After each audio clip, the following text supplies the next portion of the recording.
കഴിഞ്ഞ ദിവസം ജയസൂര്യ എന്ന് പറഞ്ഞ സിനിമാ നടനോട് ചോദിച്ചു, ജയസൂര്യ എന്റെ മകൻ എങ്ങനെ വളരണം എന്നാണ് ആഗ്രഹം. ജയസൂര്യ പറഞ്ഞ നിങ്ങളെ മകൻ എങ്ങനെ വളരണം എന്ന് വെച്ചാൽ നിങ്ങൾ എന്നാ പറയാ, ശാസ്ത്രജ്ഞൻ, ചൊവ്വ, അങ്ങനെ അസ്ട്രോണറ്റ്, നമുക്ക് വായി പൊട്ടാത്ത സാധനങ്ങളാ മക്കളാവണം നിങ്ങൾ ആഗ്രഹം.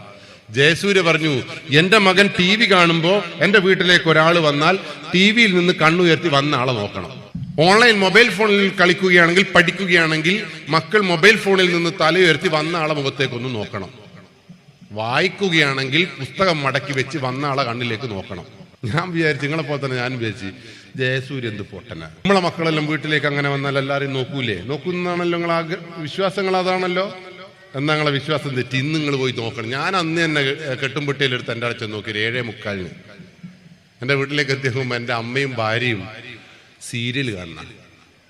ഞാനൊരിക്കലും 7:45 എത്തില്ല. ഇപ്പം ക്ലാസ്സെല്ലാം കഴിഞ്ഞ് അട്ടപ്പാരൊക്കെ എത്തും. അതുകൊണ്ട് അന്നോലും പ്രതീക്ഷിച്ചിട്ടുണ്ടാവില്ല. എന്തായാലും രണ്ടാളും ഞാൻ നോക്കും, അമ്മ കരയുന്നു, ഭാര്യ ആശ്വസിപ്പിക്കുന്നു. അപ്പൊ ഞാൻ വന്ന അറിയിക്കണല്ലോ. അപ്പൊ ഞാൻ ഇത്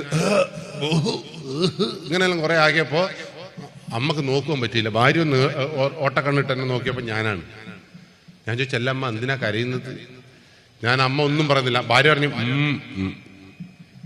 ടി വിയിലേക്ക് നോക്കാൻ. അപ്പൊ ഞാൻ ടി വിയിലേക്കൊന്ന് നോക്കുമ്പോ ടി വിയിലൊരു സീരിയലാ. സീരിയൽ എന്താ കഥ എന്നറിയോ?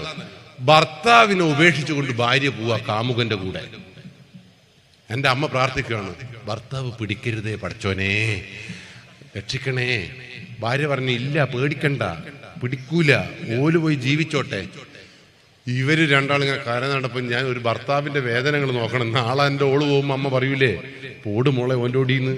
അതല്ലേ നമ്മളെ വീട്ടിൽ നടക്കുന്നത്. എനിക്ക് സഹിക്കാൻ പറ്റില്ല. ഞാൻ വെള്ളത്തിന് ചോദിച്ചപ്പോ അമ്മ പറഞ്ഞു മേശാമിലുണ്ട് എന്ന്. ഞാൻ എൻ്റെ മക്കളെ നോക്കിയപ്പോൾ രണ്ടാളും ഓൺലൈൻ വിദ്യാഭ്യാസത്തിൽ മുഴുകി നിൽക്കുവാണ്.